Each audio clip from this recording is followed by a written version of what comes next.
అప్పుల బాధలు వెంటాడుతున్నాయా? అయితే 6 జేవిఆర్ వారి జాతిరత్నాలు ధరించండి. ప్రేమ పావురాలైన దివ్యల మాధురి, దువ్వాడ శ్రీనివాస్ వీళ్ళ గురించి ప్రత్యేకంగా ఏపీలో చెప్పాల్సిన అవసరం లేదు. ఎవరిని అడిగినా చెప్పేస్తారు. ఒక లైలా మజ్ను, ఒక నెక్స్ట్ లెవెల్ జంట అని చెప్పి.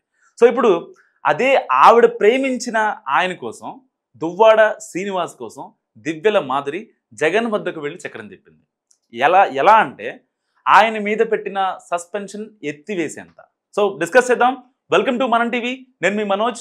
వైఎస్ఆర్ కాంగ్రెస్ పార్టీ అత్యంత క్లిష్ట పరిస్థితిలో ఉంది. ఆ పార్టీ మొన్నటి ఎన్నికల్లో తుడుచుకుపెట్టిపోయింది. అయితే కొంతమంది నేతలు పార్టీని వీడారు, మరికొందరు అయితే సైలెంట్గా ఉన్నారు. అయితే కొందరు నేతల తీరుతో ఇప్పుడు పార్టీ ఇబ్బందుల్లో పడుతోంది. పర్టికులర్గా శ్రీకాకుళం జిల్లాలో వైసీపీ నుంచి సస్పెండ్ అయిన ఎమ్మెల్సీ దువ్వాడ శ్రీనివాస్ చేస్తున్న వ్యాఖ్యలు ఇప్పుడు కలకలం రేపుతున్నాయి. ఉత్తరాంధ్రలో ఏకంగా ఆయన 2 కుటుంబాలను టార్గెట్ చేశారు. సామాజిక అంశాన్ని తెరపైకి తెలుగుదేశం పార్టీతో పాటు వైఎస్ఆర్ కాంగ్రెస్ పార్టీని సైతం కెలుగుతున్నారు. తన సామాజిక వర్గానికి చెందిన టీడీపీ ఎమ్మెల్యే కూన రవికుమార్ కు మంత్రి పదవి రాకుండా కుట్ర జరుగుతుందని ఆరోపించారు. సో ఈ కుట్రలో ధర్మాన కింజారపు కుటుంబాల హస్తం ఉందని కూడా సంచలన ఆరోపణ చేశారు దువ్వాడ శ్రీనివాస్. సో తనపై సస్పెన్షన్ కాదు కానీ పార్టీ నుంచి బహిష్కరించేలా చేయాలని సవాల్ చేశారు. తద్వారా వైఎస్ఆర్ కాంగ్రెస్ పార్టీ పెద్దల అభయం తనకు ఉందని సంకేతాలు పంపారు దువ్వాడ శ్రీనివాస్. దశాబ్దాలుగా రాజకీయం చేస్తూ వచ్చారు దువ్వాడ. యువజన కాంగ్రెస్ ద్వారా పొలిటికల్ ఎంట్రీ ఇచ్చి చాలాసార్లు ఎమ్మెల్యేగా పోటీ చేసి ఓడిపోయారు. 2019 ఎన్నికల్లో జగన్ ప్రభంజనంలో సైతం ఎంపీగా కింజారపు రామ్మోహన్ నాయుడు చేతిలో ఓటమి చవిచూశారు. అయితే దువ్వాడ శ్రీనివాస్ దూకుడు గల నాయకుడు. ఆపై కాస్త నోటి దురుసు ఎక్కువ అని చెప్పుకోవచ్చు. ఆయనకు అదే మైనస్గా మారింది ఇప్పుడు. సో కాంగ్రెస్ పార్టీలో ఉంటూ ధర్మాన ప్రసాదరావుకు వ్యతిరేకిగా ముద్రపడ్డారు. ధర్మాన ఓ స్థాయికి ఎదిగారు కానీ అదే పార్టీని నమ్ముకున్న దువ్వాడ శ్రీనివాస్ మాత్రం ఇప్పటికీ ఎదగలేకపోయారు. అయితే ఇప్పుడు బాహాటంగానే దువ్వాడ శ్రీనివాస్ ధర్మాన సోదరులకు సవాల్ విసురుతున్నాడు. తాను ఎప్పటికీ జగన్మోహన్ రెడ్డి విధేయుడు నేనని చెప్తున్నారు దువ్వాడ శ్రీనివాస్. మళ్ళీ పార్టీలోకి వస్తానని కూడా తేల్చి చెప్తున్నారు దువ్వాడ. సో ఈ వ్యాఖ్యలు చూస్తుంటే ఖచ్చితంగా దువ్వాడ వెనక వైఎస్ఆర్ కాంగ్రెస్ పార్టీ నేతల హస్తం ఉందని స్పష్టమవుతోంది.